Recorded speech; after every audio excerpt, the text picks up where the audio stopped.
बिस्मिल्लाहिर्रहमानिर्रहीम। दोस्तों, सवाल आंदा है कि पंजाबी अदब की तरक्की विच अंग्रेज़ों का की हिस्सा है। अज साडा टॉपिक यही है कि पंजाबी अदब की तरक्की विच अंग्रेज़ों का हिस्सा बयान करो। ਇਹਦਾ ਅਸੀਂ ਜੇ ਤਾਰਫ ਕਰਾਈਏ ਤਾਂ ਸਭ ਤੋਂ ਪਹਿਲੇ ਤਾਂ ਬਰਸਗੀਰ ਦੇ ਵਿੱਚ ਅੰਗਰੇਜ਼ਾਂ ਦੀ ਆਮਦ ਦੇ ਬਾਰੇ ਸਭ ਨੂੰ ਪਤਾ ਹੀ ਹੈ। ਈਸਟ ਇੰਡੀਆ ਕੰਪਨੀ ਆਈ ਸੀ, ਉਸ ਤੋਂ ਬਾਅਦ ਬੰਗਾਲ 'ਤੇ ਕਬਜ਼ਾ ਹੋਇਆ ਅਤੇ ਫਿਰ ਆਹਿਸਤਾ ਆਹਿਸਤਾ ਬਾਕੀ ਰਿਆਸਤਾਂ 'ਤੇ ਕਬਜ਼ਾ ਹੁੰਦਾ ਗਿਆ ਅਤੇ ਬਰਸਗੀਰ ਦੇ ਵਿੱਚ 1857 ਦੇ ਵਿੱਚ ਅੰਗਰੇਜ਼ਾਂ 'ਤੇ ਪੂਰਾ ਕਬਜ਼ਾ ਕਰ ਲਿਆ। 1849 ਵਿੱਚ ਪੰਜਾਬ 'ਚ ਕਬਜ਼ਾ ਹੋ ਗਿਆ ਸੀ। ਲੇਕਿਨ ਅੰਗਰੇਜ਼ਾਂ ਦਾ ਪੰਜਾਬ ਦੇ ਵਿੱਚ ਜਿਹੜਾ ਅਸਰ ਰਸੂਖ ਆ ਜਾਂ ਪੰਜਾਬ ਦੇ ਵਿੱਚ ਉਹਨਾਂ ਦਾ ਜਿਹੜਾ ਇਲਮੀ ਅਦਬੀ ਕੰਮ ਉਹ 1849 ਤੋਂ ਬਹੁਤ ਪਹਿਲੇ ਸ਼ੁਰੂ ਹੋ ਚੁੱਕਿਆ ਸੀ। ਇਸੇ ਬਾਰੇ 'ਚ ਅਸੀਂ ਅੱਜ ਗੱਲਬਾਤ ਕਰਾਂਗੇ। ਪੰਜਾਬੀ ਜ਼ੁਬਾਨ ਅਤੇ ਅਦਬ ਬਾਰੇ ਅੰਗਰੇਜ਼ਾਂ ਦਾ ਜਿਹੜਾ ਕੰਮ ਹੈ ਉਹ ਵਿਲੀਅਮ ਕੈਰੀ ਦੇ ਨਾਮ ਤੋਂ ਸ਼ੁਰੂ ਹੁੰਦਾ ਹੈ। ਵਿਲੀਅਮ ਕੈਰੀ ਪਹਿਲਾ ਬੰਦਾ ਹੈ ਜਿਹਦਾ ਪੰਜਾਬੀ ਦੇ ਬਾਰੇ 'ਚ ਪੰਜਾਬੀ ਜ਼ੁਬਾਨ ਅਦਬ ਦੇ ਬਾਰੇ 'ਚ ਕੰਮ ਸ਼ੁਰੂ ਹੁੰਦਾ ਹੈ। ਸਭ ਤੋਂ ਪਹਿਲਾਂ ਤਾਂ ਪੰਜਾਬੀ ਨੂੰ ਅੰਗਰੇਜ਼ਾਂ ਨੇ ਮਜ਼ਹਬੀ ਤਬਲੀਗ ਲਈ ਪੰਜਾਬੀ ਨੂੰ ਇਸਤੇਮਾਲ ਕਰਨਾ ਸ਼ੁਰੂ ਕੀਤਾ, ਕਿਉਂਕਿ ਪੰਜਾਬ ਦੇ ਵਿੱਚ ਉਹਨਾਂ ਨੇ ਮਿਸ਼ਨਰੀ ਭੇਜੇ। ਇੱਥੇ ਮਿਸ਼ਨਰੀਆਂ ਦਾ ਜਿਹੜਾ ਕੰਮ ਸੀਗਾ ਉਹਨੂੰ ਅੱਗੇ ਵਧਾਉਣ ਵਾਸਤੇ ਤਬਲੀਗ ਦੇ ਸਿਲਸਿਲੇ ਦੇ ਵਿੱਚ ਪੰਜਾਬੀ ਨੂੰ ਇੱਕ ਜ਼ਰੀਆ ਤਾਲੀਮ ਬਣਾਇਆ ਗਿਆ। ਇਸ ਵਜ੍ਹਾ ਤੋਂ ਸਾਨੂੰ ਪੰਜਾਬੀ ਦੇ ਵਿੱਚ ਉਹਨਾਂ ਦਾ ਕੰਮ ਮਿਲਦਾ ਹੈ। ਲੇਕਿਨ ਅੰਗਰੇਜ਼ ਜਦੋਂ ਇੱਥੇ ਆਇਆ ਵਾ, ਈਸਟ ਇੰਡੀਆ ਕੰਪਨੀ ਜਦੋਂ ਆਈ ਤਾਂ ਈਸਟ ਇੰਡੀਆ ਕੰਪਨੀ ਜਿਹੜੀ ਸੀ ਉਹ ਲੋਕਾਂ ਦੇ ਮਜ਼ਹਬੀ ਮਾਮਲਾ 'ਚ ਮੁਦਾਖਲਤ ਨਹੀਂ ਸੀ ਕਰਦੀ। ਲੋਕਾਂ ਨੂੰ ਮਜ਼ਹਬੀ ਆਜ਼ਾਦੀ ਸੀ। ਇਸ ਵਜ੍ਹਾ ਤੋਂ ਪਹਿਲੇ ਸ਼ੁਰੂ ਦੇ ਵਿੱਚ ਮਿਸ਼ਨਰੀਆਂ ਨੂੰ ਥੋੜ੍ਹੀ ਮੁਸ਼ਕਲਾਤ ਪੇਸ਼ ਆਈਆਂ। ਫਿਰ ਜਦੋਂ ਅੰਗਰੇਜ਼ਾਂ ਦਾ ਕਬਜ਼ਾ ਵੱਧਦਾ ਚਲਾ ਗਿਆ ਅਤੇ ਇੰਗਲਿਸਤਾਨ ਵਿੱਚ ਮਜ਼ਹਬੀ ਤਬਲੀਗ ਲਈ ਜ਼ੋਰ ਵਧਿਆ, ਉਦੋਂ ਮਿਸ਼ਨਰੀ ਇੱਥੇ ਆਉਣੇ ਸ਼ੁਰੂ ਹੋਏ। 19ਵੀਂ ਸਦੀ ਦੇ ਸ਼ੁਰੂ ਦੇ ਵਿੱਚ ਤਬਲੀਗ ਦਾ ਇੱਕ ਹੜ੍ਹ ਆ ਗਿਆ, ਯਾਨੀ ਇੱਕ ਸੈਲਾਬ ਆ ਗਿਆ ਤਬਲੀਗ ਦਾ ਇੱਥੇ ਬਰਸਗੀਰ ਦੇ ਵਿੱਚ। ਬਾਪਟਿਸਟ ਮਿਸ਼ਨਰੀ ਸੁਸਾਇਟੀ ਦੇ ਕਿਆਮ ਦੇ ਨਾਲ ਵਿਲੀਅਮ ਕੈਰੀ ਅਤੇ ਹੋਰ ਕਈ ਦੂਜੇ ਮੁਬੱਲਗ ਸਾਹਮਣੇ ਆਏ। ਉਸ ਵੇਲੇ ਅੰਗਰੇਜ਼ ਹਕੂਮਤ ਪਾਦਰੀਆਂ ਨੂੰ ਇਜਾਜ਼ਤ ਦੇਣ ਤੋਂ ਇਨਕਾਰੀ ਹੋਈ, ਠੀਕ ਹੈ ਜੀ। ਲੇਕਿਨ ਤਬਲੀਗ ਦਾ ਲਾਇਸੈਂਸ ਜਦੋਂ ਨਾ ਮਿਲਿਆ ਇਹਨਾਂ ਨੂੰ ਅਤੇ ਸੋਚਿਆ ਗਿਆ ਕਿ ਪਾਦਰੀ ਲੋਕ ਜਿਹੜੇ ਉਹ ਕਲਕੱਤੇ ਦੀ ਥਾਂ 'ਤੇ ਆਪਣਾ ਡੇਰਾ ਕਲਕੱਤੇ ਤੋਂ ਕਿਸੇ ਹੋਰ ਜਗ੍ਹਾ 'ਤੇ ਲਾਉਣ। ਉਹ ਕਿੱਥੇ ਫਿਰ ਉਹਨਾਂ ਨੇ ਲਾਇਆ? ਉਹਨਾਂ ਨੇ ਕਲਕੱਤੇ ਤੋਂ 15 ਮੀਲ ਦੂਰ ਸ਼ਮਾਲ ਦੇ ਵਿੱਚ ਦਰਿਆ ਦੇ ਕੰਢੇ 'ਤੇ ਇੱਕ ਕਸਬਾ ਸੀ ਸੀ ਰਾਮਪੁਰ ਦੇ ਨਾਮ ਦਾ। ਸੀ ਰਾਮਪੁਰ ਦੇ ਵਿੱਚ ਉਹਨੂੰ ਆਪਣਾ ਮਜ਼ਹਬੀ ਗੜ੍ਹ ਬਣਾਇਆ। 1799 ਦੇ ਵਿੱਚ 1799 ਦੇ ਵਿੱਚ ਇਸ ਕਸਬੇ 'ਤੇ ਡੈਨਮਾਰਕ ਦੀ ਹਕੂਮਤ ਦਾ ਕਬਜ਼ਾ ਸੀ। ਇਸ ਵਜ੍ਹਾ ਤੋਂ ਉੱਥੇ ਅੰਗਰੇਜ਼ੀ ਕਾਨੂੰਨ ਨਹੀਂ ਸੀ ਚੱਲਦਾ ਅਤੇ ਚੂੰਕਿ ਅੰਗਰੇਜ਼ਾਂ ਨੇ ਹਜੇ ਤੱਕ ਅੰਗਰੇਜ਼ ਸਰਕਾਰ ਨੇ ਇਜਾਜ਼ਤ ਨਹੀਂ ਸੀ ਦਿੱਤੀ ਪਾਦਰੀਆਂ ਨੂੰ ਕਿ ਉੱਥੇ ਖੁੱਲ੍ਹਮ ਖੁੱਲ੍ਹਾ ਤਬਲੀਗ ਕਰ ਸਕਣ। ਇਸ ਵਜ੍ਹਾ ਤੋਂ ਉਹਨਾਂ ਨੇ ਡੈਨਮਾਰਕ ਦੀ ਹਕੂਮਤ ਦੇ ਜ਼ੇਰੇ ਅਸਰ ਜਿਹੜਾ ਕਸਬਾ ਸੀਗਾ ਸੀ ਰਾਮਪੁਰ ਦਾ, ਉਹਨੂੰ ਆਪਣਾ ਮਸਕਨ ਬਣਾਇਆ। ਵਿਲੀਅਮ ਕੈਰੀ ਨੇ 10 ਜਨਵਰੀ 1800 ਈਸਵੀ ਦੇ ਵਿੱਚ ਇੱਥੇ ਆਪਣੀ ਰਿਹਾਇਸ਼ ਤਿਆਰ ਕੀਤੀ ਅਤੇ ਇੱਥੋਂ ਹੀ ਉਹ ਜਿਹੜਾ ਕਲਕੱਤੇ ਅਤੇ ਬਾਕੀ ਨੇੜੇ ਤੇੜੇ ਦੇ ਇਲਾਕੇ ਦੇ ਵਿੱਚ ਤਬਲੀਗ ਕਰਨਾ ਉਹਨੇ ਸ਼ੁਰੂ ਕੀਤੀ। 6 ਮਿਸ਼ਨਰੀਆਂ ਇੱਥੇ ਆਪਣਾ ਇੱਕ ਥਾਂ ਖਰੀਦ ਲਿਆ ਅਤੇ ਇੱਕ ਪ੍ਰੈਸ ਲਾਇਆ। ਉਦੋਂ ਹੀ ਉਸ ਇਲਾਕੇ ਦੇ ਵਿੱਚ ਉਹਨਾਂ ਨੇ ਆਪਣਾ ਇੱਕ ਥਾਂ ਖਰੀਦ ਕੇ ਪ੍ਰੈਸ ਲਾਇਆ, ਯਾਨੀ ਛਾਪਾਖਾਨਾ ਲਾਇਆ। ਮਜ਼ਹਬੀ ਕਿਤਾਬਾਂ ਦੇ ਸਭ ਤੋਂ ਪਹਿਲੇ ਬੰਗਾਲੀ ਅਤੇ ਦੂਜੀਆਂ ਜ਼ਬਾਨਾਂ ਇਲਾਕਾਈ ਜ਼ਬਾਨਾਂ ਦੇ ਵਿੱਚ ਤਰਜਮੇ ਕਰਨੇ ਸ਼ੁਰੂ ਕੀਤੇ। 1805 ਵਿੱਚ ਈਸਾਈ ਪਾਦਰੀਆਂ ਲਈ ਅੰਗਰੇਜ਼ਾਂ ਦੇ ਕਬਜ਼ੇ ਵਿੱਚ ਆਏ ਹੋਏ ਇਲਾਕੇ ਵਿੱਚ ਤਬਲੀਗ ਕਰਨ ਵਿੱਚ ਕਾਨੂੰਨੀ ਮੁਸ਼ਕਲਾਂ ਪੈਣੀਆਂ ਸ਼ੁਰੂ ਹੋਈਆਂ।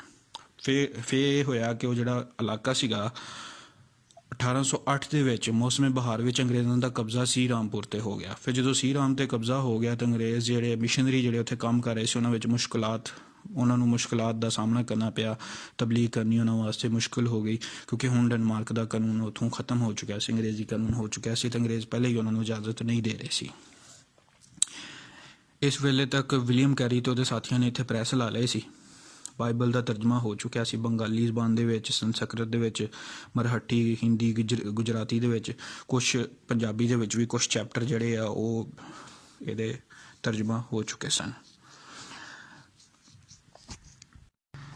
ਇਹ ਸਾਰਾ ਕੰਮ ਸੀ ਰਾਮਪੁਰ ਦੇ ਛਾਪੇਖਾਨੇ ਤੋਂ ਹੋਇਆ ਸੀ। ਫਿਰ 1813 ਦੇ ਵਿੱਚ ਤਬਲੀਗ ਦੀ ਖੁੱਲ੍ਹ ਮਿਲ ਗਈ, ਇਜਾਜ਼ਤ ਮਿਲ ਗਈ ਕੰਪਨੀ ਵੱਲੋਂ। ਪਾਰਲੀਮੈਂਟ ਨੇ ਚਾਰਟਰ ਦਿੱਤਾ ਕੰਪਨੀ ਨੂੰ ਅਤੇ ਫਿਰ ਕੰਪਨੀ ਨੂੰ ਇਜਾਜ਼ਤ ਦੇਣੀ ਪਈ। ਅਤੇ ਲੇਕਿਨ ਇਸ ਦੌਰਾਨ ਜਿਹੜਾ ਵਾ 1810 ਵਿੱਚ ਕੈਰੀ ਨੂੰ ਆਗਰੇ ਵਿੱਚ ਵੀ ਵਿਲੀਅਮ ਕੈਰੀ ਨੇ ਆਪਣਾ ਇੱਕ ਮਰਕਜ਼ ਖੋਲ੍ਹਣ ਦੀ ਇਜਾਜ਼ਤ ਮਿਲੀ। ਕੈਰੀ ਨੇ ਉੱਥੇ ਆਗਰੇ ਦੇ ਵਿੱਚ ਮਰਕਜ਼ ਖੋਲ੍ਹਿਆ ਔਰ ਇਹ ਥਾਂ ਜਿਹੜੀ ਸੀਗੀ ਇਹ ਸਿੱਖਾਂ ਦੇ ਇਲਾਕੇ ਦੇ ਨੇੜੇ ਸੀ। ਆਗਰਾ ਦਾ ਜਿਹੜਾ ਸ਼ਹਿਰ ਸੀ ਸਿੱਖਾਂ ਦੇ ਥਾਵਾਂ ਤੋਂ ਨੇੜੇ ਸੀ। ਇਸ ਵਜ੍ਹਾ ਤੋਂ ਆਗਰੇ ਦਾ ਜਿਹੜਾ ਮਰਕਜ਼ ਸੀ ਉਹਨੇ ਕਾਫੀ ਕੰਮ ਕੀਤਾ ਹੈ। ਉਹ ਇਸ ਕਰਕੇ ਹੁਣ ਉਸ ਬਾਈਬਲ ਦੇ ਤਰਜਮਿਆਂ ਲਈ ਪੰਜਾਬੀ ਜ਼ਬਾਨ ਨੂੰ ਅਹਿਮੀਅਤ ਦੇਣੀ ਸ਼ੁਰੂ ਕੀਤੀ ਗਈ। ਯਾਨੀ ਉਹਨਾਂ ਨੇ ਵਿਲੀਅਮ ਕੈਰੀ ਨੇ ਅਤੇ ਬਾਕੀ ਪਾਦਰੀਆਂ ਨੇ ਫਿਰ ਪੰਜਾਬੀ ਨੂੰ ਅਹਿਮੀਅਤ ਦੇਣੀ ਸ਼ੁਰੂ ਕੀਤੀ ਆਗਰੇ 'ਚ ਜਦੋਂ ਸੈਂਟਰ ਬਣ ਗਿਆ। 1802 ਵਿੱਚ ਨਵਾਂ ਤੇ ਪੁਰਾਣਾ ਅਹਿਦਨਾਮਾ ਬੰਗਾਲੀ ਦੇ ਤਰਜਮੇ ਤੇ ਫਿਰ ਜਨੂਬ ਦੀਆਂ ਦੂਜੀਆਂ ਜ਼ਬਾਨਾਂ ਦੀ ਵਾਰੀ ਆਈ। 1801 ਵਿੱਚ ਕੈਰੀ ਫੋਰਟ ਵਿਲੀਅਮ ਕਾਲਜ ਵਿੱਚ ਬੰਗਾਲੀ ਮੌਲਮ ਹੋਇਆ। ਕੈਰੀ ਦਾ ਫੋਰਟ ਵਿਲੀਅਮ ਕਾਲਜ ਵਿੱਚ ਕੰਮ ਕਰਨਾ। ਇਸ ਤੋਂ ਅਗਲਾ ਪੜਾਅ ਹੁੰਦਾ ਜੀ ਕੈਰੀ ਜਿਹੜਾ ਸੀ ਉਹ 1802 ਵਿੱਚ ਫੋਰਟ ਵਿਲੀਅਮ ਕਾਲਜ 'ਚ ਮੁਅੱਲਮ ਮੁਕਰਰ ਹੋਇਆ। 1805 ਵਿੱਚ ਉੱਥੇ ਪ੍ਰੋਫੈਸਰ ਬਣ ਗਿਆ ਬੰਗਾਲੀ ਦਾ। ਉਹਨੇ ਲਿਖਣ ਪੜ੍ਹਨ ਦਾ ਕੰਮ ਜਿਹੜਾ ਵਾ ਉਹ ਕਾਫੀ ਕੀਤਾ। ਕਲਾਸਾਂ ਲੈਣ ਵਾਸਤੇ ਕਲਕੱਤੇ ਜਾਂਦਾ ਸੀ। ਰਿਹਾਇਸ਼ ਉਹਦੀ ਸੀ ਰਾਮਪੁਰ ਦੇ ਵਿੱਚ ਹੀ ਸੀ, ਅੱਡਾ ਉੱਥੇ ਹੀ ਸੀ ਜਿੱਥੇ ਪ੍ਰੈਸ ਵੀ ਉਹਨਾਂ ਨੇ ਲਾਇਆ ਹੋਇਆ ਸੀ। ਉੱਥੋਂ ਕਿਤਾਬਾਂ ਦੇ ਤਰਜਮੇ ਕਰਦੇ ਸੀਗੇ, ਉਹ ਕੰਮ ਜਾਰੀ ਸੀਗਾ। ਨਵੇਂ ਅਹਿਦਨਾਮਾ ਜਿਹੜਾ ਇੰਜੀਲ ਦਾ ਨਵਾਂ ਅਹਿਦਨਾਮਾ ਸੀ ਉਹਦਾ ਮਕਾਮੀ ਤਰਜਮੇ ਜਿਹੜੇ 1812 ਵਿੱਚ ਹੋਣੇ ਸ਼ੁਰੂ ਹੋਏ। ਇੱਥੇ ਇੱਕ ਹਵਾਲਾ ਦਿੰਦੇ ਆ ਕਿ ਮਿਸ ਕੈਥਰਿਸ ਸਮਿਥ ਆਪਣੀ ਕਿਤਾਬ ਅਰਲੀ ਇੰਡੀਅਨ ਪ੍ਰਿੰਟਸ ਵਿੱਚ ਨਵੀਂ ਤੇ ਪੁਰਾਣੀ ਬਾਈਬਲ ਦੇ ਪੰਜਾਬੀ ਤਰਜਮੇ ਬਾਰੇ ਲਿਖਦੀਆਂ ਨੇ ਕਿ ਪੰਜਾਬੀ ਵਿੱਚ ਸੀ ਰਾਮਪੁਰ ਵਿੱਚ ਪਹਿਲਾ ਤਰਜਮਾ 1811 ਈਸਵੀ ਵਿੱਚ ਛਪਿਆ ਸੀ। ਵਿਲੀਅਮ ਕੈਰੀ ਦੀ ਜਿਹੜੀ ਜ਼ੁਬਾਨ ਨਾਲ ਮੁਹੱਬਤ ਸੀ, ਉਸ ਜ਼ੁਬਾਨ ਨਾਲ ਮੁਹੱਬਤ ਦੀ ਵਜ੍ਹਾ ਤੋਂ ਇਸ 1811 ਤੋਂ ਬਾਅਦ 1812 ਈਸਵੀ ਵਿੱਚ ਕੈਰੀ ਨੇ ਪੰਜਾਬੀ ਦੀ ਗ੍ਰਾਮਰ ਵੀ ਛਾਪ ਛੱਡੀ। ਪੰਜਾਬੀ ਦੀ ਗ੍ਰਾਮਰ ਬਕਾਇਦਾ ਛਾਪੀ। ਫਿਰ ਉਹਦੀ ਜ਼ੁਬਾਨ ਨਾਲ ਮੁਹੱਬਤ ਨਹੀਂ ਸੀ, ਮੁਖਤਲਿਫ ਜ਼ੁਬਾਨਾਂ ਦਾ ਸਿੱਖਣ ਦਾ ਪ੍ਰਚਾਰ ਰੱਖਦਾ ਸੀ, ਉਹ ਸਿੱਖਦਾ ਰਹਿੰਦਾ ਸੀ, ਉਹ ਮੁਹੱਬਤ ਕਰਦਾ ਸੀ ਜ਼ੁਬਾਨਾਂ ਦੇ ਨਾਲ। ਅਤੇ ਉਹਨੇ ਬੰਗਾਲੀ 'ਤੇ ਇੰਨਾ ਬੂੜ ਹਾਸਲ ਕਰ ਲਿਆ ਕਿ ਉਹਦੀ ਵੀ ਗ੍ਰਾਮਰ ਲਿਖੀ। ਇਸੇ ਤਰ੍ਹਾਂ ਸੰਸਕ੍ਰਿਤ, ਮਰਾਠੀ, ਪੰਜਾਬੀ, ਤੇਲਗੂ ਅਤੇ ਕਨਾਰੀ ਦੀਆਂ ਗ੍ਰਾਮਰਾਂ ਵੀ ਲਿਖੀਆਂ ਅਤੇ ਡਿਕਸ਼ਨਰੀਆਂ ਵੀ ਤਿਆਰ ਕੀਤੀਆਂ। ਪਰ ਇਸ ਤੋਂ ਬਾਅਦ ਇੱਕ ਘਟਨਾ ਹੋਈ। ਉਹ ਘਟਨਾ ਕੀ ਹੋਈ ਜੀ ਕਿ ਪੰਜਾਬੀ ਗ੍ਰਾਮਰ ਅਤੇ ਦੂਜੀਆਂ ਜਿੰਨੀਆਂ ਵੀ ਗ੍ਰਾਮਰਾਂ ਲਿਖੀਆਂ ਸੀ ਅਤੇ ਹੋਰ ਜਿਹੜੀਆਂ ਮਜ਼ਹਬੀ ਕਿਤਾਬਾਂ ਲਿਖੀਆਂ ਸੀ ਅੰਜੀਲ ਦੇ ਤਰਜਮੇ ਵਗੈਰਾ ਬਾਕੀ ਲੈਂਗੁਏਜਿਸ ਦੇ ਵਿੱਚ ਵੀ ਸੀ ਰਾਮਪੁਰ ਦੇ ਵਿੱਚ ਜ਼ਾਹਰ ਹੈ ਕਿ ਉਹ ਛਾਪੇਖਾਨੇ 'ਚ ਪਈਆਂ ਸੀ। ਉਹ ਛਾਪੇਖਾਨੇ 'ਚ 14 ਮਾਰਚ 1812 ਨੂੰ ਅੱਗ ਲੱਗ ਗਈ। ਸਾਰਾ ਕੁਛ ਸਟਾਕ ਜਿਹੜਾ ਸੀ ਕੈਰੀ ਦੇ ਸਭ ਤਰਜਮੇ ਦੇ ਮਸਵਦੇ ਜਿਹੜੇ ਸੀ ਉਹ ਸੜ ਕੇ ਸੁਆਹ ਹੋ ਗਏ। ਲੇਕਿਨ ਇੱਕ ਚੰਗਾ ਕੰਮ ਹੋਇਆ ਕਿ ਪ੍ਰੈਸ ਦੀਆਂ ਮਸ਼ੀਨਾਂ ਦੇ ਸਿਰਫ ਢਾਲਣ ਵਾਲੇ ਜਿਹੜੇ ਸੁੱਚੇ ਸੀ ਉਹ ਬਚ ਗਏ। ਉਹਨਾਂ ਦੀ ਮਦਦ ਨਾਲ ਦੁਬਾਰਾ ਛਾਪੇ ਦਾ ਕੰਮ ਛੇਤੀ ਚੱਲ ਪਿਆ। ਇੱਥੇ ਇੱਕ ਗੱਲ ਜਿਹੜੀ ਉਹ ਯਾਦ ਰੱਖਣ ਵਾਲੀ ਹੈ ਕਿ ਜਿਹੜੇ ਇਹ ਪੰਜਾਬੀ 'ਚ ਤਰਜਮੇ ਹੋਏ ਸੀ ਸਾਰੇ ਗੌਰਮੁਖੀ ਦੇ ਵਿੱਚ ਹੋਏ ਸੀ। ਯਾਨੀ ਇਹਨਾਂ ਦਾ ਸਕ੍ਰਿਪਟ ਜਿਹੜਾ ਸੀ ਉਹ ਗੌਰਮੁਖੀ, ਰਸਮੁਲ ਖਤ ਗੌਰਮੁਖੀ ਸੀ, ਜਿਹੜਾ ਸਿੱਖਾਂ ਵਾਲੀ ਸਾਈਡ 'ਤੇ ਚੱਲਦਾ ਵਾ। ਸਾਡਾ ਸ਼ਾਹਮੁਖੀ ਹੈ, ਉਹ ਗੌਰਮੁਖੀ ਹੈ। ਇਸ ਤੋਂ ਬਾਅਦ ਸਾਡੀ ਹੈਡਿੰਗ ਆਉਂਦੀ ਹੈ ਜੀ ਕਿ 1812 ਤੋਂ ਬਾਅਦ ਪੰਜਾਬੀ ਦੀਆਂ ਜਿਹੜੀਆਂ ਕਿਤਾਬਾਂ ਛਾਪੇ ਚੜ੍ਹੀਆਂ। ਉਹ ਕਿਹੜੀਆਂ ਕਿਤਾਬਾਂ ਜਿਹੜੀਆਂ ਸੀ ਰਾਮਪੁਰ ਦੇ ਛਾਪੇ ਤੋਂ ਚੜ੍ਹੀਆਂ, ਉਹਨਾਂ ਦੀ ਫਹਿਰਿਸਤ ਕੁਛ ਇੰਝ ਹੈ ਕਿ 1815 ਵਿੱਚ ਪੰਜਾਬੀ ਵਿੱਚ ਬਾਈਬਲ ਵਿੱਚੋਂ ਮੂਸਾ ਦੀਆਂ 5 ਕਿਤਾਬਾਂ ਅਤੇ ਤਾਰੀਖ ਦੀਆਂ 2 ਕਿਤਾਬਾਂ। ਫਿਰ 1817 ਵਿੱਚ ਅਨਾਜੀਲ, ਮੱਤੀ ਤੇ ਮਰਕਸ ਤੇ ਲੋਕਾ ਛਪੀਆਂ। 1817 ਵਿੱਚ ਮੂਸਾ ਦੀਆਂ 5 ਕਿਤਾਬਾਂ, 1819 ਵਿੱਚ ਤਵਾਰੀਖੀ ਕਿਤਾਬਾਂ ਜਿਹੜੀਆਂ ਅਤੇ 1826 ਵਿੱਚ ਸਾਇਫੇ ਅੰਬੀਆ, ਇਹ ਸਾਰੀਆਂ ਪੰਜਾਬੀ 'ਚ ਤਰਜਮਾ ਹੋਈਆਂ। ਇਹ ਸਾਰੇ ਤਰਜਮੇ ਜਿਹੜੇ ਸੀ ਇਹ ਜੇ ਵਿਲੀਅਮ ਕੈਰੀ ਨੇ ਕੀਤੇ ਨਹੀਂ ਸੀ ਤਾਂ ਕਮ ਅਜ਼ ਕਮ ਉਹਨੇ ਨਜ਼ਰਸਾਨੀ ਜ਼ਰੂਰ ਕੀਤੀ ਸੀ ਇਹਨਾਂ 'ਤੇ। ਫਿਰ ਇੱਕ ਵੇਲਾ ਇੱਦਾਂ ਦਾ ਆਇਆ ਕਿ 22 ਜਨਵਰੀ 1818 ਨੂੰ ਕੈਰੀ ਨੇ ਆਪਣੇ ਇੱਕ ਖੱਤ ਵਿੱਚ ਇਹ ਖਬਰ ਦਿੱਤੀ ਕਿ ਗੌਰਮੁਖੀ ਜ਼ਬਾਨ ਵਿੱਚ ਯਾਨੀ ਗੌਰਮੁਖੀ ਰਸਮੁਲ ਖਤ ਵਿੱਚ ਯੋਹਨਾ ਦੀ ਅੰਜੀਲ ਅਖੀਰ ਤੀਕਰ ਤਰਜਮਾ ਹੋ ਚੁੱਕੀ, ਯਾਨੀ ਲਫ਼ਜ਼ ਬ ਲਫ਼ਜ਼ ਤਰਜਮਾ ਕਰ ਦਿੱਤੀ ਗਈ ਪੰਜਾਬੀ ਵਿੱਚ। 1830 ਵਿੱਚ ਫਿਰ ਫੋਰਟ ਵਿਲੀਅਮ ਕਾਲਜ ਵਿੱਚ ਪੜ੍ਹਾਈ ਬੰਦ ਹੋ ਗਈ। ਕੈਰੀ ਨੂੰ ਪੈਨਸ਼ਨ ਮਿਲ ਗਈ, ਉਹਨੂੰ ਰਿਟਾਇਰ ਹੋ ਗਿਆ। ਉਸ ਤੋਂ ਬਾਅਦ ਕੈਰੀ ਦਾ ਪੈਸਾ ਵੀ ਕੰਮ ਹੋ ਗਿਆ। ਜਿਹੜਾ ਕੋਈ ਬੈਂਕਾਂ ਤੋਂ ਮਿਸ਼ਨਰੀਆਂ ਨੇ ਪੈਸਾ ਲਿਆ ਸੀ ਉਹ ਬੈਂਕ ਫੇਲ ਹੋ ਗਏ ਤਾਂ ਨਤੀਜਾ ਇਹ ਨਿਕਲਿਆ ਕਿ 1834 ਦੇ ਵਿੱਚ ਜਿਹੜਾ ਸੀ ਉਹ ਵਿਲੀਅਮ ਕੈਰੀ ਦੀ ਵਫਾਤ ਤੋਂ ਬਾਅਦ ਪੈਸਿਆਂ ਦੀ ਬਹੁਤ ਲੋੜ ਜਿਹੜੀ ਸੀ ਉਹ ਬਹੁਤ ਲੋੜ ਤਾਂ ਮੌਜੂਦ ਸੀ ਲੇਕਿਨ ਪੈਸਿਆਂ ਦੀ ਥੋੜ੍ਹ ਪੈ ਗਈ ਔਰ ਉਸ ਥੋੜ੍ਹ ਦੇ ਨਤੀਜੇ 'ਤੇ ਸੀ ਰਾਮਪੁਰ ਦੀ ਮਿਸ਼ਨਰੀ ਜਿਹੜੀ ਸੀ ਉਹਦੇ ਕੰਮ ਨੂੰ ਧੱਕਾ ਲੱਗਾ। ਜਿਹੜੇ ਮਿਸ਼ਨਰੀ ਸੀ ਰਾਮਪੁਰ ਦੇ ਵਿੱਚ ਛਾਪਾ ਲਾ ਕੇ ਬੈਠੇ ਸੀ ਉਹਨਾਂ ਦੇ ਕੰਮ ਨੂੰ ਧੱਕਾ ਲੱਗਾ। ਜੇ ਅਸੀਂ ਇਹਦਾ ਜਾਇਜ਼ਾ ਲਈਏ ਸਾਰੇ ਕੰਮ ਦਾ ਅਤੇ ਸਾਨੂੰ ਪਤਾ ਚੱਲਦਾ ਹੈ ਕਿ ਈਸਾਈਆਂ ਨੇ ਸਭ ਤੋਂ ਪਹਿਲਾਂ ਮਜ਼ਹਬੀ ਜ਼ਰੂਰਤਾਂ ਲਈ ਪੰਜਾਬੀ ਜ਼ਬਾਨ ਵੱਲ ਤਵੱਜੋ ਕੀਤੀ ਤਾਂ ਸਭ ਤੋਂ ਪਹਿਲਾਂ ਬਾਈਬਲ ਦੇ ਤਰਜਮੇ, ਪੰਜਾਬੀ ਗ੍ਰਾਮਰ ਅਤੇ ਡਿਕਸ਼ਨਰੀ ਦਾ ਕੰਮ ਹੋਇਆ। ਸ਼ੁਮਾਲੀ ਹਿੰਦੁਸਤਾਨ ਵੱਲ ਈਸਾਈਆਂ ਦੀ ਤਵੱਜੋ ਜੇ ਇਸ ਤੋਂ ਪਹਿਲੇ ਅਸੀਂ ਸਿਰਫ ਜਨੂਬੀ ਹਿੰਦੁਸਤਾਨ ਦੀ ਗੱਲ ਕਰ ਰਹੇ ਸਨ, ਯਾਨੀ ਬੰਗਾਲ ਵਗੈਰਾ ਜਿਹੜਾ ਉੱਥੇ ਕੰਮ ਹੋ ਰਿਹਾ ਸੀ ਵਿਲੀਅਮ ਕੈਰੀ ਦਾ। ਅਗਰ ਸ਼ੁਮਾਲੀ ਹਿੰਦੁਸਤਾਨ ਵੱਲ ਜਦੋਂ ਈਸਾਈਆਂ ਨੇ ਤਵੱਜੋ ਦਿੱਤੀ ਤਾਂ ਲੁਧਿਆਣੇ ਸ਼ਹਿਰ ਨੂੰ ਆਪਣਾ ਮਰਕਜ਼ ਬਣਾਇਆ, ਲੁਧਿਆਣੇ ਨੂੰ ਆਪਣੇ ਮਿਸ਼ਨ ਦਾ ਮਰਕਜ਼ ਬਣਾਇਆ। ਪਾਦਰੀ ਜਾਨ ਲਾਰੀ ਅਤੇ ਪਾਦਰੀ ਵਿਲੀਅਮ ਰੈਡ ਜਿਹੜੇ ਨੇ ਉਹ ਆਪਣੀ ਤਬਲੀਗ ਦਾ ਮੈਦਾਨ ਇੰਤਖਾਬ ਕਰ ਦਿੱਤਾ। ਉਹਨਾਂ ਨੇ ਲੁਧਿਆਣੇ ਦਾ ਇੰਤਖਾਬ ਕੀਤਾ, ਇਸ ਜਗ੍ਹਾ 'ਤੇ ਉਹਨਾਂ ਨੇ ਡੇਰੇ ਲਾਏ। 1834 ਵਿੱਚ ਲੁਧਿਆਣੇ ਨੂੰ ਪਹਿਲਾ ਮਰਕਜ਼ ਬਣਾਇਆ ਗਿਆ। ਜਿਹੜਾ ਜਾਨ ਲਾਰੀ ਸੀ ਉਹ 1834 ਵਿੱਚ ਲੁਧਿਆਣੇ ਵਿੱਚ ਡੇਰਾ ਲਾਇਆ। ਉਸ ਤੋਂ ਬਾਅਦ ਜੇਮਜ਼ ਵਿਲਸਨ ਦਸੰਬਰ 1835 ਵਿੱਚ ਅਪੜਿਆ। ਲੁਧਿਆਣਾ ਸਭ ਤੋਂ ਵੱਡਾ ਮਰਕਜ਼ ਬਣਿਆ। ਇਹਦੇ ਬਾਅਦ ਸਹਾਰਨਪੁਰ, ਸਭਾਤੂ, ਜਲੰਧਰ, ਅੰਬਾਲਾ ਇਹ ਜਿਹੜਾ ਮਿਸ਼ਨਰੀਆਂ ਦੇ ਮਰਕਜ਼ ਬਣੇ। ਤੇ ਪੰਜਾਬ ਵਿੱਚ ਸਿੱਖਾਂ ਦੀ ਹਕੂਮਤ ਜਦੋਂ 1849 ਵਿੱਚ ਮੁੱਕੀ ਤੇ ਅੰਗਰੇਜ਼ਾਂ ਦਾ ਕਬਜ਼ਾ ਹੋ ਗਿਆ, ਇਸ ਤੋਂ ਬਾਅਦ ਪੂਰੇ ਪੰਜਾਬ ਵਿੱਚ ਈਸਾਈਆਂ ਦੇ ਮਿਸ਼ਨਰੀਆਂ ਕਾਇਮ ਹੁੰਦੀਆਂ ਗਈਆਂ। ਉਹਨਾਂ ਨੇ ਆਪਣੇ ਤਬਲੀਗੀ ਮਰਕਜ਼ ਕਾਇਮ ਕਰ ਲਏ, ਜਿਨ੍ਹਾਂ 'ਚ ਡੇਰਾ, ਰਾਵਲਪਿੰਡੀ, ਹੁਸ਼ਿਆਰਪੁਰ, ਫਿਰੋਜ਼ਪੁਰ, ਕਈ ਸੈਂਟਰ ਖੁੱਲ੍ਹੇ ਜਿਨ੍ਹਾਂ ਦੀ ਅਹਿਮੀਅਤ ਪੰਜਾਬੀ ਅਦਬ ਲਈ ਲੁਧਿਆਣੇ, ਪਰ ਜਿਹੜੀ ਅਹਿਮੀਅਤ ਪੰਜਾਬੀ ਅਦਬ ਲਈ ਲੁਧਿਆਣੇ ਨੂੰ ਮਿਲੀ ਹੈ ਉਹ ਕਿਸੇ ਹੋਰ ਥਾਂ ਨੂੰ ਨਹੀਂ ਮਿਲ ਸਕੀ। ਹੁਣ ਸਵਾਲ ਪੈਦਾ ਹੁੰਦਾ ਕਿ ਪਾਦਰੀਆਂ ਨੇ ਤਬਲੀਗ ਲਈ ਤਰੀਕੇ ਕੀ ਵਰਤੇ। ਉਹਨਾਂ ਨੇ ਤਬਲੀਗ ਲਈ ਕਈ ਤਰੀਕੇ ਵਰਤੇ। ਲੋਕਾਂ ਵਿੱਚ ਪਿੰਡੋ ਪਿੰਡ ਤਕਰੀਰਾਂ ਤੇ ਮੁਬਾਸੇ ਕਰਨ ਦੇ ਇਲਾਵਾ ਆਪਣਾ ਲਿਟਰੇਚਰ ਛਾਪ ਪਹਿਲਾਂ ਮੁਫਤ ਤੇ ਫਿਰ ਥੋੜ੍ਹੀ ਜਿਹੀ ਕੀਮਤ ਰੱਖ ਕੇ ਵੇਚਿਆ। ਹਸਪਤਾਲ ਤੇ ਮਦਰਸੇ ਕਾਇਮ ਕੀਤੇ, ਜਿਨ੍ਹਾਂ ਵਿੱਚ ਲੋਕਾਂ ਦੀ ਮਜ਼ਹਬੀ ਬ੍ਰੇਨ ਵਾਸ਼ਿੰਗ ਕੀਤੀ ਜਾਂਦੀ ਸੀ। ਇਹ ਹਜੇ ਵੀ ਸਾਨੂੰ ਮਿਸ਼ਨਰੀ ਹਸਪੀਟਲ ਤੇ ਮਿਸ਼ਨਰੀ ਜਿਹੜੇ ਮਦਰਸੇ ਸਕੂਲਸ ਜਿਹੜੇ ਆ ਪਾਕਿਸਤਾਨ ਦੇ ਵਿੱਚ ਵੀ ਦੇਖਣ ਨੂੰ ਮਿਲਦੇ ਨੇ, ਇਹ ਉਦੋਂ ਦੇ ਹੀ ਕਾਇਮ ਹੋਏ ਆ। ਨੌਕਰੀਆਂ ਦੇਣ ਦਵਾਉਣ ਦਾ ਲਾਰਾ ਵੀ ਦਿੰਦੇ ਸਨ। ਯਤੀਮਾਂ ਦੀ ਮਾਲੀ ਇਮਦਾਦ, ਮਜ਼ਦੂਰਾਂ ਦੀ ਮਦਦ ਨਾਲ ਵੀ ਈਸਾਈ ਬਣਾਉਣ ਵਿੱਚ ਮਦਦ ਮਿਲਦੀ ਸੀ। ਪਰ ਮਜ਼ਹਬੀ ਲਿਟਰੇਚਰ ਪ੍ਰਾਪਗੰਡੇ ਦਾ ਸਭ ਤੋਂ ਵੱਡਾ ਵਸੀਲਾ ਸੀ। ਅੰਗਰੇਜ਼ਾਂ ਮਿਸ਼ਨਰੀਆਂ ਨੇ 1834 ਵਿੱਚ ਲੁਧਿਆਣੇ ਨੂੰ ਮਰਕਜ਼ ਤਾਂ ਬਣਾਇਆ, ਪਰ 1836 ਵਿੱਚ ਲੁਧਿਆਣੇ 'ਚ ਇੱਕ ਪ੍ਰੈਸ ਵੀ ਲਾਇਆ ਗਿਆ, ਇੱਕ ਛਾਪਾਖਾਨਾ ਲਾਇਆ ਗਿਆ। ਇਸ ਲੁਧਿਆਣੇ ਪ੍ਰੈਸ ਤੋਂ ਪੰਜਾਬੀ ਜ਼ੁਬਾਨ ਦੀਆਂ ਕਿਤਾਬਾਂ ਗੌਰਮੁਖੀ ਵਿੱਚ ਵੀ ਤੇ ਉਰਦੂ ਹਰਫਾਂ ਵਿੱਚ ਵੀ ਛਾਪੀਆਂ ਗਈਆਂ। ਇਸ ਛਾਪੇ ਨੇ 48 ਵਰ੍ਹਿਆਂ ਵਿੱਚ, ਯਾਨੀ 48 ਸਾਲਾਂ ਵਿੱਚ ਕੁੱਲ 26 ਕਰੋੜ 70 ਲੱਖ ਸਫ਼ੇ ਛਾਪ ਛੱਡੇ। ਲੁਧਿਆਣਾ ਮਿਸ਼ਨ ਨੇ ਪੰਜਾਬੀ ਜ਼ੁਬਾਨ ਵਾਸਤੇ ਜੋ ਕੰਮ ਕੀਤਾ ਹੈ ਉਹਦਾ ਜੇ ਅਸੀਂ ਤਜਜ਼ੀਆ ਕਰੀਏ, ਯਾਨੀ ਜੇ ਅਸੀਂ ਇਹਦਾ ਹੈਡਿੰਗ ਦੇਵਾਂਗੇ ਕਿ ਲੁਧਿਆਣੇ ਮਿਸ਼ਨ ਦਾ ਪੰਜਾਬੀ ਜ਼ੁਬਾਨ ਵਿੱਚ ਕੀਤੇ ਗਏ ਕੰਮ ਦਾ ਨਿਤਾਰਾ ਜਾਂ ਤਜਜ਼ੀਆ, ਜੇ ਇਹਦਾ ਤਜਜ਼ੀਆ ਕਰੀਏ ਤਾਂ ਸਾਨੂੰ ਦੋ ਤਰ੍ਹਾਂ ਦਾ ਅਦਬ ਦੇਖਣ ਨੂੰ ਮਿਲਦਾ ਹੈ। ਪਹਿਲਾ, ਈਸਾਈ ਪਾਦਰੀਆਂ ਨੂੰ ਪੰਜਾਬੀ ਸਿਖਾਉਣ ਲਈ ਜਿਹੜਾ ਬਣਾਇਆ ਗਿਆ ਅਦਬ, ਉਹਦੇ ਵਿੱਚ ਮਜ਼ੀਦ ਦੋ ਸਬ ਡਿਵਾਈਡ ਹੋ ਜਾਂਦਾ ਹੈ। ਪਹਿਲਾ ਗ੍ਰਾਮਰਾਂ ਤੇ ਡਿਕਸ਼ਨਰੀਆਂ ਦੀ ਤਦਵੀਨ, ਦੂਸਰਾ ਸਰਕਾਰੀ ਅੰਗਰੇਜ਼ ਮੁਲਾਜ਼ਮਾਂ ਨੂੰ ਜ਼ੁਬਾਨ ਸਿਖਾਉਣ ਲਈ ਸੈਕੂਲਰ ਕਿਤਾਬਾਂ ਤੇ ਦਰਸੀ ਕਿਤਾਬਾਂ। ਦੂਸਰੀ ਤਰ੍ਹਾਂ ਦਾ ਅਦਬ ਜਿਹੜਾ ਵਾ ਉਹ ਕਿਹੜਾ ਸੀ, ਉਹ ਮਕਾਮੀ ਲੋਕਾਂ ਨੂੰ ਈਸਾਈ ਬਣਾਉਣ ਲਈ। ਯਾਨੀ ਪਹਿਲਾ ਸੀਗਾ ਈਸਾਈ ਪਾਦਰੀਆਂ ਨੂੰ ਅੰਗਰੇਜ਼ੀ ਸਿਖਾਉਣ ਲਈ, ਤੇ ਦੂਜਾ ਸੀਗਾ ਮਕਾਮੀ ਲੋਕਾਂ ਨੂੰ ਈਸਾਈ ਬਣਾਉਣ ਲਈ। ਜਿਹੜਾ ਮਕਾਮੀ ਲੋਕਾਂ ਨੂੰ ਈਸਾਈ ਬਣਾਉਣ ਲਈ ਅਦਬ ਸੀ ਉਹ ਕਿਸ ਕਿਸਮਾਂ ਦਾ ਸੀ? ਉਹਦੇ 'ਚ ਸਭ ਤੋਂ ਪਹਿਲਾਂ ਬਾਈਬਲ ਦੇ ਤਰਜਮੇ ਤੇ ਤਸ਼ਰੀਹਾਂ ਸੀ। ਉਸ ਤੋਂ ਬਾਅਦ ਤਬਲੀਗੀ ਲਿਟਰੇਚਰ 'ਚ ਮਜ਼ੀਦ ਕੀ ਕਿਸਮਾਂ ਆ ਜਾਂਦੀਆਂ ਨੇ? ਅਖਲਾਕੀ ਕਿੱਸੇ, ਜਿਨ੍ਹਾਂ ਵਿੱਚ ਨੇਕੀ ਦੀ ਤਲਕੀਨ ਸੀਗੀ। ਹਿੰਦੂਆਂ ਨੂੰ ਈਸਾਈ ਕਰਨ ਲਈ ਖਾਸ ਕਿਤਾਬਾਂ। ਦੂਜੀਆਂ ਮਜ਼ਹਬਾਂ ਦੇ ਮੰਨਣ ਵਾਲਿਆਂ ਨੂੰ ਉਹਨਾਂ ਦੇ ਨਾਲ ਆਡੇ ਲਾਉਣ ਲਈ ਕਿਤਾਬਾਂ, ਮਨਾਜ਼ਰੇ ਦੀਆਂ ਕਿਤਾਬਾਂ ਤੇ ਕਿਤਾਬਾਂ ਛਾਪਣ ਦੇ ਸਰਕਾਰੀ ਆਰਡਰ। ਹੁਣ ਜੇਕਰ ਇਸ ਸਾਰੀ ਇਲਮੀ ਔਰ ਅਦਬੀ ਬਹਿਸ ਦੀ ਅਸੀਂ ਵੰਡ ਕਰੀਏ, ਇਹਨਾਂ ਕਿਤਾਬਾਂ ਦੀ ਵੰਡ ਕਰੀਏ, ਤਾਂ ਇਹਨਾਂ ਕਿਤਾਬਾਂ ਨੂੰ ਦੋ ਹਿੱਸਿਆਂ ਵਿੱਚ ਵੰਡਿਆ ਜਾ ਸਕਦਾ ਹੈ। ਪਹਿਲੀਆਂ ਇਲਮੀ ਕਿਤਾਬਾਂ ਨੇ ਤੇ ਦੂਜੀਆਂ ਆਮ ਲੋਕਾਂ ਲਈ ਮਜ਼ਹਬੀ ਰਸਾਲੇ ਨੇ। ਇਲਮੀ ਕਿਤਾਬਾਂ 'ਚ ਡਿਕਸ਼ਨਰੀਆਂ, ਗ੍ਰਾਮਰਾਂ ਤੇ ਹਵਾਲੇ ਦੀਆਂ ਕਿਤਾਬਾਂ ਨੇ, ਤੇ ਆਮ ਲੋਕਾਂ ਲਈ ਜਿਹੜੇ ਮਜ਼ਹਬੀ ਰਸਾਲੇ ਉਹ ਇੱਕ ਦੂਸਰੀ ਕਿਸਮ ਆ ਜਾਂਦੀ ਨੇ। ਤਾਂ ਸਭ ਤੋਂ ਪਹਿਲਾਂ ਹੁਣ ਅਸੀਂ ਜਿਹੜੀ ਸਭ ਤੋਂ ਜ਼ਿਆਦਾ ਅਹਿਮ ਹਿੱਸਾ ਸਾਡੇ ਵਾਸਤੇ ਉਹ ਹੈਗਾ ਇਲਮੀ ਕਿਤਾਬਾਂ ਦਾ। ਅਸੀਂ ਇਹਦਾ ਨਿਤਾਰਾ ਕਰਦੇ ਹਾਂ ਕਿ ਇਲਮੀ ਕਿਤਾਬਾਂ ਕਿਹੜੀਆਂ ਸਨ। ਇਲਮੀ ਕਿਤਾਬਾਂ 'ਚੋਂ ਸਭ ਤੋਂ ਪਹਿਲਾਂ ਜਿਹੜੀਆਂ ਕਿਤਾਬਾਂ ਆਉਂਦੀਆਂ ਨੇ ਉਹ ਹੈਗੀਆਂ ਡਿਕਸ਼ਨਰੀਆਂ। ਪੰਜਾਬੀ ਜ਼ੁਬਾਨ ਦੀਆਂ ਡਿਕਸ਼ਨਰੀਆਂ ਦੀ ਇਬਤਦਾ ਸਟਾਰਕੀ ਦੀ ਡਿਕਸ਼ਨਰੀ ਤੋਂ ਹੁੰਦੀ ਹੈ। ਸਟਾਰਕੀ ਬੰਦੇ ਦਾ ਨਾਂ ਹੈ, ਉਹਦੀ ਡਿਕਸ਼ਨਰੀ ਤੋਂ ਹੁੰਦੀ ਹੈ। ਇਹ ਡਿਕਸ਼ਨਰੀ ਅਰਬੀ ਦੀਆਂ ਲੁਗਤਾਂ ਵਾਂਗੂ ਵੀ ਨਹੀਂ ਸੀ ਤੇ ਨਾ ਹੀ ਇਹ ਫਾਰਸੀ ਦੀ ਤਰਜ਼ 'ਤੇ ਸੀਗੀ। ਇਹਦੇ ਵਿੱਚ ਅੰਗਰੇਜ਼ੀ ਸੂਚਾ ਵਰਤਿਆ ਗਿਆ ਸੀ, ਅੰਗਰੇਜ਼ੀ ਨਮੂਨਾ ਵਰਤਿਆ ਗਿਆ ਸੀ, ਜਿਹੜਾ ਉਸ ਤੋਂ ਪਹਿਲਾਂ ਫੋਰਟ ਵਿਲੀਅਮ ਕਾਲਜ ਵਿੱਚ ਉਰਦੂ ਲਈ ਵਰਤਿਆ ਗਿਆ ਸੀ। ਇਹ ਡਿਕਸ਼ਨਰੀ ਪੰਜਾਬੀ ਸਿੱਖਣ ਵਾਲੇ ਪਾਦਰੀਆਂ ਦੀ ਜ਼ਰੂਰਤਾਂ ਲਈ ਸੀ।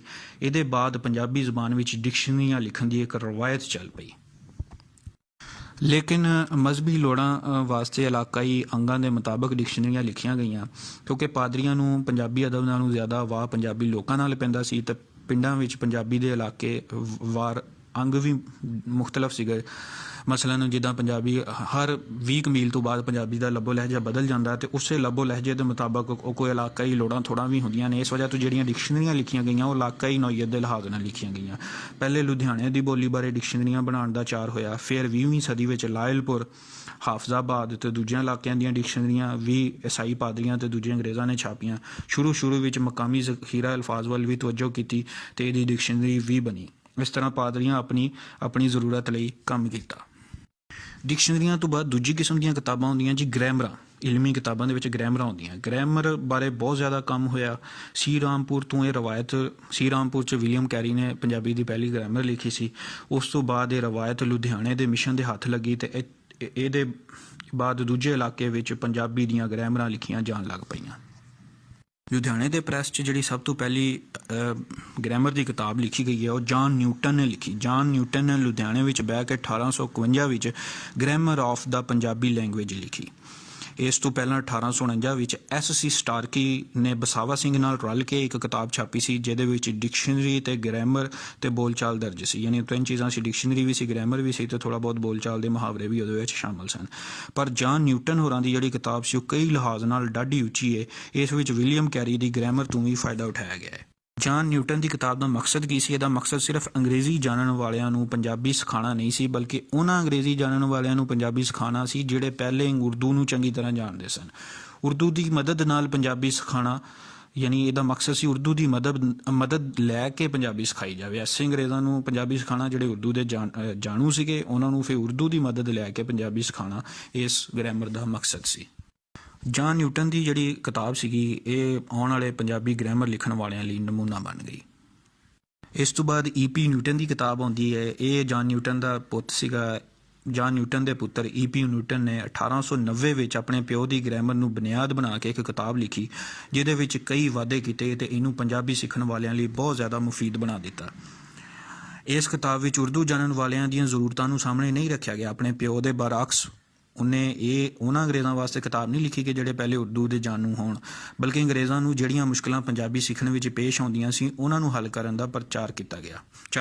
ਉਸ ਤੋਂ ਬਾਅਦ ਡਾਕਟਰ ਗ੍ਰਾਹਮ ਬੇਲੀ ਦੀਆਂ ਕਿਤਾਬਾਂ ਆਉਂਦੀਆਂ ਨੇ। 20ਵੀਂ ਸਦੀ ਵਿੱਚ ਇਸ ਕੰਮ ਨੂੰ ਢੇਰ ਅੱਗੇ ਲੈ ਜਾਣ ਵਿੱਚ ਡਾਕਟਰ ਗ੍ਰਾਹਮ ਬੇਲੀ ਹੋਰਾਂ ਨੇ 1904 ਵਿੱਚ ਇਹ brief grammar of Punjabi as spoken in Wazirabad district ਲਿਖੀ ਤੇ 1925 ਵਿੱਚ ਕੋਮੈਂਗ ਹੋਰਾਂ ਦੇ ਨਾਲ ਮਿਲ ਕੇ ਡਾਕਟਰ ਗ੍ਰਾਹਮ ਬੈਲੀ ਨੇ ਮੈਨੂਅਲ ਐਂਡ ਗ੍ਰਾਮਰ ਦੇ ਨਾਂ ਨਾਲ ਵੱਡੀ ਕਿਤਾਬ ਲਿਖੀ। ਇੱਥੇ ਨਿਊਟਨ ਦੀ ਕਿਤਾਬ ਤੇ ਡਾਕਟਰ ਗ੍ਰਾਹਮ ਬੈਲੀ ਦੀ ਗ੍ਰਾਮਰ ਦੀ ਕਿਤਾਬ ਦੇ ਵਿੱਚ ਇੱਕ ਫ਼ਰਕ ਪਾਇਆ ਜਾਂਦਾ ਹੈ ਕਿ ਜਿਹੜੀ ਨਿਊਟਨ ਦੀ ਕਿਤਾਬ ਸੀ ਉਹ ਸਿੱਖਾਂ ਦੀ ਪੰਜਾਬੀ ਦੀ ਗ੍ਰਾਮਰ ਸੀ, ਯਾਨੀ ਸਿੱਖੀ ਬੋਲੀ, ਯਾਨੀ ਕਹਿ ਲਓ ਕਿ ਗੌਰਮੁਖੀ ਦੀ ਪੰਜਾਬੀ ਦੀ ਗ੍ਰਾਮਰ ਸੀ, ਜਦਕਿ ਜਿਹੜੀ ਡਾਕਟਰ ਗ੍ਰਾਹਮ ਬੈਲੀ ਦੀ ਕਿਤਾਬ ਸੀ ਉਹ ਮੁਸਲਮਾਨੀ ਪੰਜਾਬੀ ਦੀ ਗ੍ਰਾਮਰ ਸੀ। ਉਹਦਾ ਨਾਮ ਵੀ ਤੁਹਾਨੂੰ ਮੈਂ ਦੱਸਿਆ ਹੈ ਕਿ ਇਹ brief grammar of Punjabi as spoken in Wazirabad district. ਜ਼ਾਹਰ ਹੈ ਕਿ ਵਜ਼ੀਰਾਬਾਦ ਡਿਸਟ੍ਰਿਕਟ 'ਚ ਮੁਸਲਮਾਨ ਜ਼ਿਆਦਾ, ਮੁਸਲੇ ਜ਼ਿਆਦਾ ਰਹਿੰਦੇ ਸਨ ਤੇ ਉਸੇ ਵਜ੍ਹਾ ਤੋਂ ਜਿਹੜੀ ਮੁਸਲਮਾਨੀ ਪੰਜਾਬੀ ਸੀ ਇਹ ਉਹਦੀ ਗ੍ਰਾਮਰ ਸੀ। ਡਾਕਟਰ ਗ੍ਰਾਹਮ ਬੈਲੀ ਪੰਜਾਬੀ ਜ਼ਬਾਨ ਦਾ ਬਹੁਤ ਵੱਡਾ ਜਾਣੂ ਸੀ ਤੇ ਉਹਨੇ ਇਹਦੇ ਤੇ ਇੰਨਾ ਚੰਗਾ ਚੋਖਾ ਕੰਮ ਕੀਤਾ ਹੈ ਕਿ E.P. ਨਿਊਟਨ ਨਾਲੋਂ ਨੰਬਰ ਲੈ ਗਿਆ ਹੈ। ਇਹ ਕਿਤਾਬ ਅੰਗਰੇਜ਼ਾਂ ਨੂੰ ਪੰਜਾਬੀ ਸਿਖਾਉਣ ਲਈ ਦੂਜੀਆਂ ਕਿਤਾਬਾਂ ਨਾਲੋਂ ਜ਼ਿਆਦਾ ਕਾਰਆਮਦ ਸਾਬਤ ਹੋਈ। ਅੱਛਾ ਜੀ, ਸਭ ਤੋਂ ਪਹਿਲੇ ਅਸੀਂ ਡਿਕਸ਼ਨਰੀਆਂ ਦੀ ਗੱਲ ਕੀਤੀ, ਫਿਰ ਅਸੀਂ ਗ੍ਰਾਮਰਾਂ ਦੀ ਗੱਲ ਕੀਤੀ, ਹੁਣ ਹਵਾਲੇ ਦੀਆਂ ਕਿਤਾਬਾਂ ਦੀ ਗੱਲ ਕੀਤੀ ਜਾਏਗੀ, ਕੈਟਾਲੌਗ ਦੀ ਗੱਲ ਕੀਤੀ ਜਾਏਗੀ। ਹਵਾਲੇ ਦੀਆਂ ਕਿਤਾਬਾਂ ਦੀ ਪੰਜਾਬੀ ਵਿੱਚ ਬਹੁਤ ਥੋੜ ਰਹੀ ਹੈ। ਚਨਾਚਾ 1886 ਦੇ ਵਿੱਚ ਵੈਟ ਬ੍ਰੈਟ ਨੇ ਆਪਣੀ ਕੈਟਾਲੌਗ ਦੇ ਦਿਬਾਚੇ ਵਿੱਚ ਇਸ ਦਾ ਬਹੁਤ ਗਿਲਾ ਕੀਤਾ ਹੈ। ਕਮੀ ਦੀ ਵਜ੍ਹਾ ਸ਼ਾਇਦ ਇਹ ਕਿ ਪੰਜਾਬ ਦੇ ਸ਼ਹਿਰਾਂ ਵਿੱਚ ਉਰਦੂ ਦਾ ਚਲਨ ਸੀ ਤੇ ਪਾਦਰੀ ਜ਼ਿਆਦਾ ਉਰਦੂ ਵਿੱਚ ਆਪਣੇ ਇਲਮੀ ਕੰਮ ਕਰਦੇ ਰਹੇ। ਜਦੋਂ ਪਿੰਡਾਂ ਵਿੱਚ ਤਬਲੀਗ ਦੀ ਲੋੜ ਪਈ ਤਾਂ ਪੰਜਾਬੀ ਵਿੱਚ ਮਜ਼ਹਬੀ ਰਸਾਲਿਆਂ ਦਾ ਜ਼ੋਰ ਹੋਇਆ, ਇਲਮੀ ਕੰਮ ਫੇਰ ਵੀ ਘੱਟ ਹੋਇਆ। ਫੈਸਲਾਬਾਦ ਜਾਂ ਲਾਇਲਪੁਰ ਦੀ ਜੇ ਗੱਲ ਕੀਤੀ ਜਾਏ ਤਾਂ ਦੂਜੇ ਕਸਬਿਆਂ ਵਿੱਚ ਪੰਜਾਬੀ ਅਖਾਣ ਤੇ ਰਹਿਤਲ ਬਹਿਤਲ ਨਾਲ ਤਾਲੁਕ ਰੱਖਣ ਵਾਲੇ ਲਫ਼ਜ਼ਾਂ ਦੇ ਰਸਾਲੇ ਜ਼ਰੂਰ ਬਣਾਏ ਗਏ ਪਰ ਬਹੁਤ ਵੱਡਾ ਕੰਮ ਨਹੀਂ ਹੋ ਸਕਿਆ। ਯਾਨੀ ਕੈਟਾਲੌਗ ਦੀਆਂ ਕਿਤਾਬਾਂ ਜ਼ਿਆਦਾ ਨਹੀਂ ਲਿਖੀਆਂ ਗਈਆਂ। ਕੁਝ ਰਸਾਲੇ ਫੈਸਲਾਬਾਦ ਤੇ ਉਹਦੇ ਆਸੇ ਪਾਸੇ ਦੇ ਇਲਾਕੇ ਦਿਹਾਤਾਂ ਨੇ ਜਿਹੜੇ ਉਹ ਛਾਪੇ, ਲੇਕਿਨ ਜ਼ਿਆਦਾ ਕੰਮ ਨਹੀਂ ਹੋ ਸਕਿਆ।